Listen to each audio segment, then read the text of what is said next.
Hi there guys, I hope you are having a good day. Grab yourself a cup of tea and let's talk some boxing. Now Benn has tested positive and that does rule him out of the first week of fight camp, and the headline will be taken now by Kanzu versus Lee Wood for the WBA regular featherweight title. It is unfortunate because this was going to be kind of a step up fight, or maybe just someone who can show some resistance to Benn. And he was supposed to be tough, he was supposed to take him a few more rounds, but then again so was Sammy Vargas. Nevertheless, the fight is off, and they are still hoping to try and get it on fight camp at one of the weeks. They don't know which one just yet, because obviously there will be a period of time after the positive test where he has to isolate. So hopefully they can still get that fight back on, and apparently it could be rescheduled as soon as the Buatsi fight on that show on August 14th, or perhaps the Lara versus Warrington rematch on September 14th. So they are still optimistic about putting this fight on. Now, there is some other news that Eddie Hearn has broke. Well, is it breaking news anymore? Because, I mean, do we really want to see Amir Khan versus Kell Brook?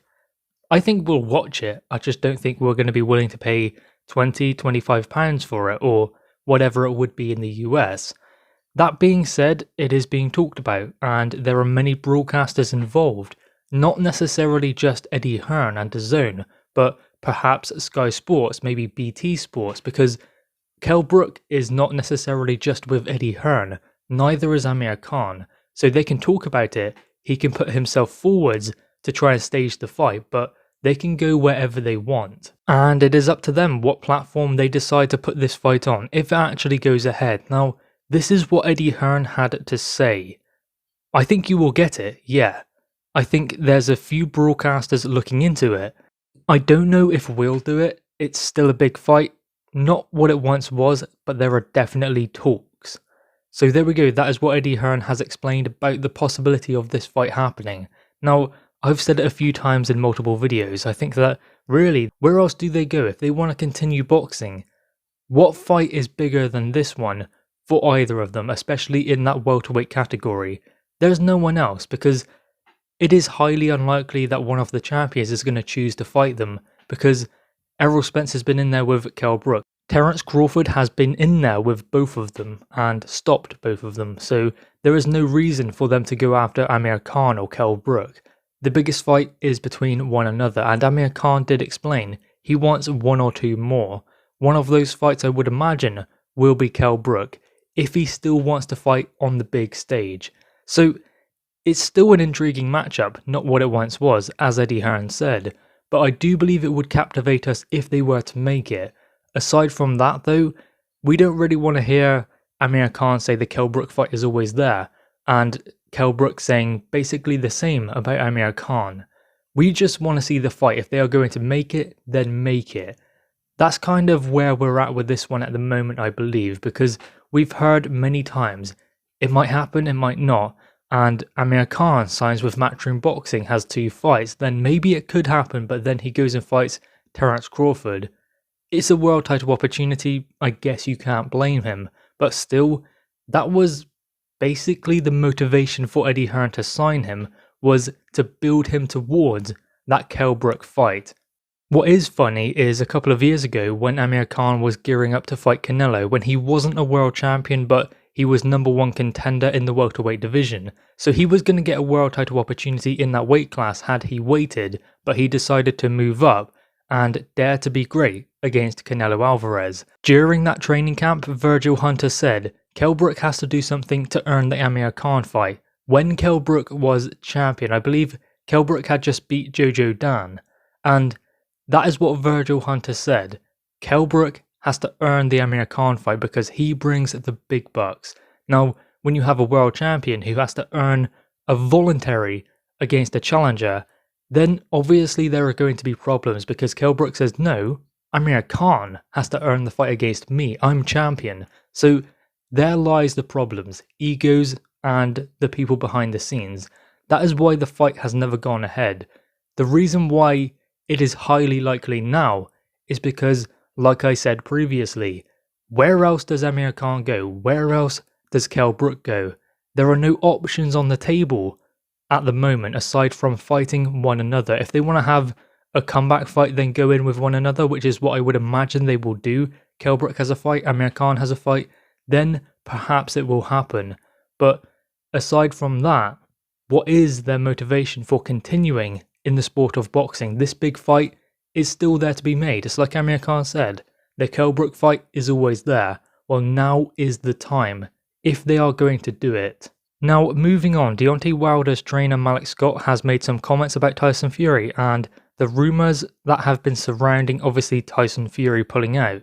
He said this: "Those so-called rumours came from a legitimate source. When that can lead you to cancelling a fight, having demonic nightmares about fighting Wilder, that's where the problem is." So he believes that Tyson Fury is having nightmares about fighting Wilder. Did this guy see the last fight? I believe it's kind of the other way around. But anyway, that seems to be what they believe. And they believe that Tyson Fury deliberately cancelled this fight. He didn't want to do it. He just didn't want to get back in with Deontay Wilder. Now, I would imagine that Tyson Fury would want to get this fight done. If he has any intentions of fighting Anthony Joshua, you would imagine he's going to be thinking, okay, let's get this fight out of the way, let's get the trilogy done, let's make him happy by stopping him again. Then I can finally fight AJ. I mean, that's the fight he wants, right? So you'd think that he just wants to deal with Wilder and move on. Now, that does come with its own risk, because if he's thinking about AJ and just dealing with this guy, that does leave him open and vulnerable to getting caught with something he just doesn't see, or underestimating his opponent.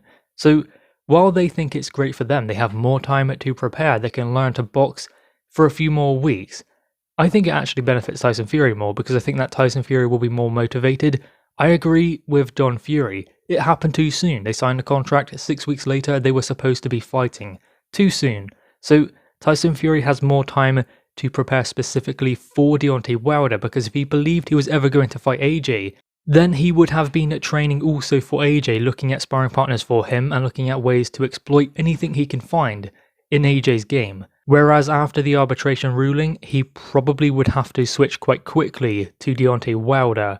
So if there were ever any intentions of fighting AJ, and then he just switches to Deontay Wilder, it's not easy for him to change mentally, and then he has to measure up with Deontay Wilder, not AJ.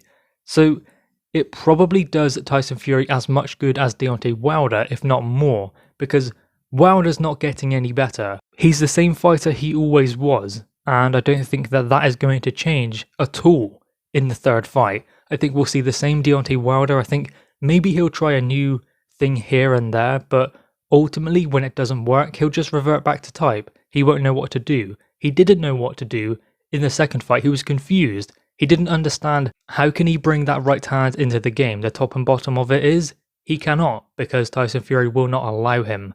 And it is the belief of Deontay Wilder and his coach Malik that Tyson Fury has been hurt in sparring, and that's kind of put him off of fighting Deontay Wilder. Now, how many years has Tyson Fury been boxing? How many years has he been sparring? He's not going to have a problem all of a sudden from getting hit. It just doesn't happen. He's not just going to go, oh, I don't want to get hit, especially when he's been in there with so-called the biggest puncher in boxing history.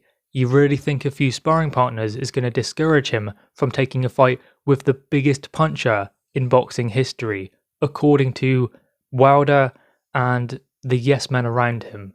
So the fight is off, it's happened, it's done. There's nothing they can do about it. October 9th is the new date, and I guess we just have to wait until October 10th to see what happens with the future of Tyson Fury. Let's hope it moves towards an undisputed fight with Anthony Joshua, or if it's not that one, then it should be Dillian Whyte. Anyway guys, what are your thoughts on this? Make sure you leave your thoughts in the comments below. Also leave a like and grab that subscribe button. Thanks guys.